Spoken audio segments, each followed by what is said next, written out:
भारत में रेलवे का विकास औपनिवेशिक हितों से परिचालित था। आज की प्रस्तुत इस वीडियो में ब्रिटिश भारत में रेलवे के विकास क्यों किया गया, इसकी विशेषताएं और रेलवे के विकास कैसे भारतीयों के लिए प्रतिकूल साबित हुई को हम विस्तार में समझेंगे। और अंत में रेलवे ने ब्रिटिश भारत में वह किया जो अन्यत्र कहीं नहीं किया, अर्थात रेलवे एवं औद्योगिकरण के बीच सहसंबंधों का मूल्यांकन भी करेंगे।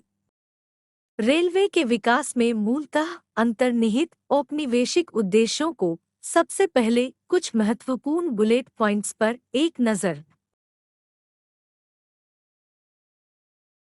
ब्रिटिश साम्राज्यवाद के आर्थिक, राजनीतिक एवं सैनिक हितों की पूर्ति करने के लिए भारत में रेलवे का विकास किया गया। वस्तुतः ब्रिटेन में मौजूद उद्योगपतियों व पूंजीपतियों को आर्थिक लाभ पहुंचाने के लिए रेलवे के विकास की प्राथमिकता दी गई। भारत में कच्चे माल के मुख्य निर्यात केंद्रों को बंदरगाही नगरों से जोड़ना था, जिससे कच्चा माल और खाद्यान्न सुगमता से इंग्लैंड पहुंचाया जा सके। सेना के तीव्र आवागमन को सुनिश्चित करना, ताकि भारतीय प्रतिक्रिया अर्थात विद्रोह आदि पर अंकुश लगाया जा सके। भारत के विशाल बाजार तक ब्रिटिश निर्मित वस्तुओं की पहुंच सुनिश्चित करना। अतः रेलवे के विकास के क्रम में इन्हीं उद्देश्यों को प्राथमिकता दी गई।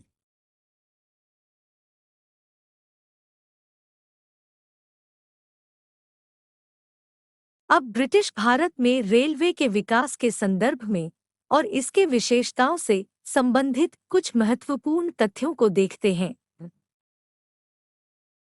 रेल लाइन बिछाने की प्रथम प्रस्ताव मद्रास प्रेसिडेंसी द्वारा प्रस्तुत किया गया, जिसमें रेल को घोड़ों के द्वारा खींचा जाना था।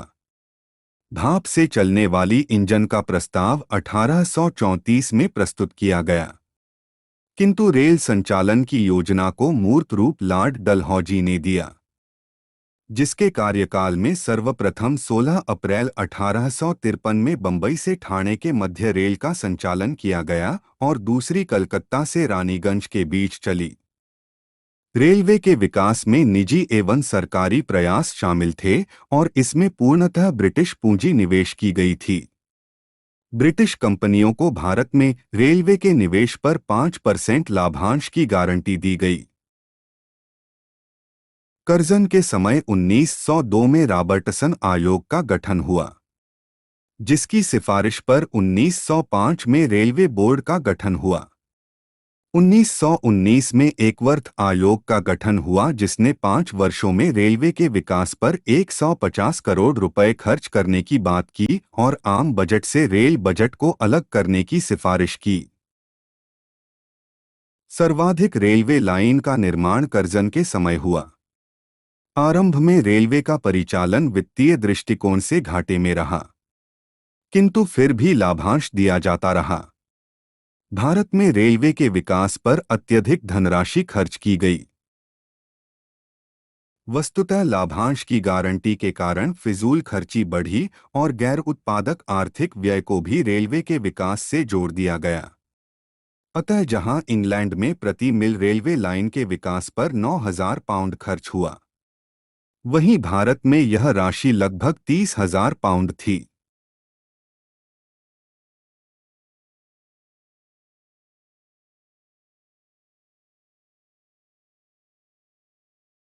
भारत के आंतरिक बाजारों में संपर्क बढ़ा, अतः व्यापारिक सुविधा हुई।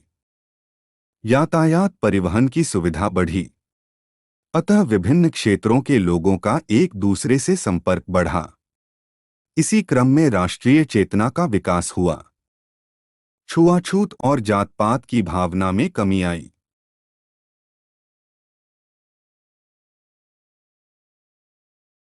भारत में रेलवे धन निकासी का एक मजबूत माध्यम बना। वस्तुतः लाभांश की गारंटी तथा रेलवे के विकास के लिए लिया गया कर्ज और उस पर ब्याज की देनदारी से भारतीय अर्थव्यवस्था ऋणग्रस्त और पिछड़ी अर्थव्यवस्था के रूप में सामने आई। दरअसल ब्रिटिश सरकार ने रेलवे के विकास के लिए सार्वजनिक ऋण लिया और उस पर बड़ी मात्रा में ब्याज का भुगतान किया। यह भुगतान खजाने से किया गया। फलतः भारतीय जनता व किसानों पर कर्ज का बोझ बढ़ा और वह ऋणग्रस्त हुआ।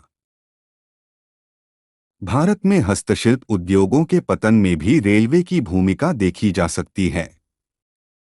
वस्तुतः दूरस्थ क्षेत्र में ब्रिटिश निर्मित वस्तुओं की पहुंच सुनिश्चित कर हस्तशिल्प के घरेलू बाजार को सीमित कर दिया गया।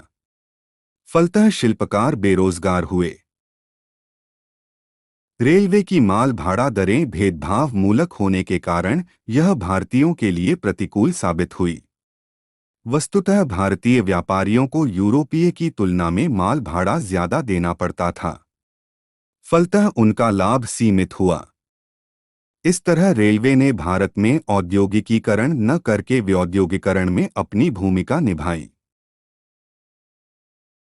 अब हम लोग रेलवे का विकास एवं आधुनिक औद्योगीकरण के बीच सहसंबंधों को भारत के संदर्भ में मूल्यांकन करेंगे, जहां पर रेलवे के विकास ने औद्योगिकीकरण को त्वरित किया, किंतु भारतीय संदर्भ में ऐसा कुछ व्यवहारिक प्रतीत नहीं दिखाई पड़ता। मार्क्स ने कहा था कि जिस देश में लोहा और कोयला उपलब्ध हो और यदि वहां का परिवहन तंत्र मशीनीकृत कर दिया जाए तो उस देश को स्वयं मशीनों के निर्माण से रोका नहीं जा सकता है। रेलवे का विकास उद्योगों की स्थापना का परिणाम भी और उद्योग स्थापना हेतु प्रेरक भी है। मार्क्स के द्वारा कहा गया यह कथन रेलवे एवं औद्योगिकरण के बीच सहसंबंधों को दर्शाता है। वस्तुतः कोयला एवं लोहा आधारभूत उद्योगों के विकास के लिए प्रमुख तत्व है। इससे लौह उद्योग का विकास होता है, जिससे विभिन्न उद्योगों के निर्माण के लिए मशीनों की उपलब्धता सुनिश्चित होती है। फलतः औद्योगिकरण को बढ़ावा मिलता है। इसी क्रम में परिवहन साधनों के मशीनीकरण जैसे रेलवे का विकास, मोटर गाड़ियों एवं जहाजों का विकास से व्यापारिक गतिविधियों को बढ़ावा मिलता है।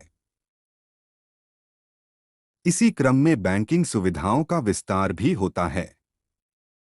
साथ ही आधुनिक शिक्षा, वैज्ञानिक तकनीकी शिक्षा का भी प्रसार होता है।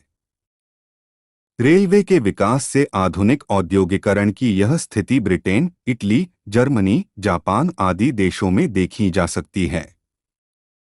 इस दृष्टि से मार्क्स का कथन सत्य प्रतीत होता है। भारत के संदर्भ में मार्क्स का यह कथन लागू नहीं होता दिखाई पड़ता। यद्यपि भारत में थोड़ी ही समय में तीव्र गति से रेलवे का विकास हुआ, किंतु यहाँ औद्योगिकरण नहीं हो सका। इसका कारण यह था कि भारत ब्रिटेन का उपनिवेश था और ब्रिटिश सरकार अपने आर्थिक औद्योगिक हितों का ध्यान में रखते हुए भारत में अपने राजनीतिक सैनिक हितों की पूर्ति के लिए रेलवे का विकास कर रही थी। वस्तुतः रेलवे से संबंधित सभी कलपुर्जे व रेलवे का निर्माण ब्रिटेन के उद्योग में होता था और वहां से इन्हें भारत में लाकर उपयोग किया गया। इसलिए भारत में औद्योगिकरण नहीं हुआ। इतना ही नहीं, रेलवे के परिचालन पर ब्रिटिश का नियंत्रण था। माल भाड़ा दरें भेदभावपूर्ण थीं। अतः व्यापारिक लाभ भी भारतीयों को नहीं मिला, बल्कि रेलवे ने तो ब्रिटिश निर्मित वस्तुओं को भारतीय बाजार में लाकर व्योद्योगीकरण की प्रक्रिया को तीव्र किया तथा भारत से धन की निकासी का मार्ग सुदृढ़ किया। इस तरह रेलवे ने भारत में वह किया जो अन्यत्र कहीं नहीं किया।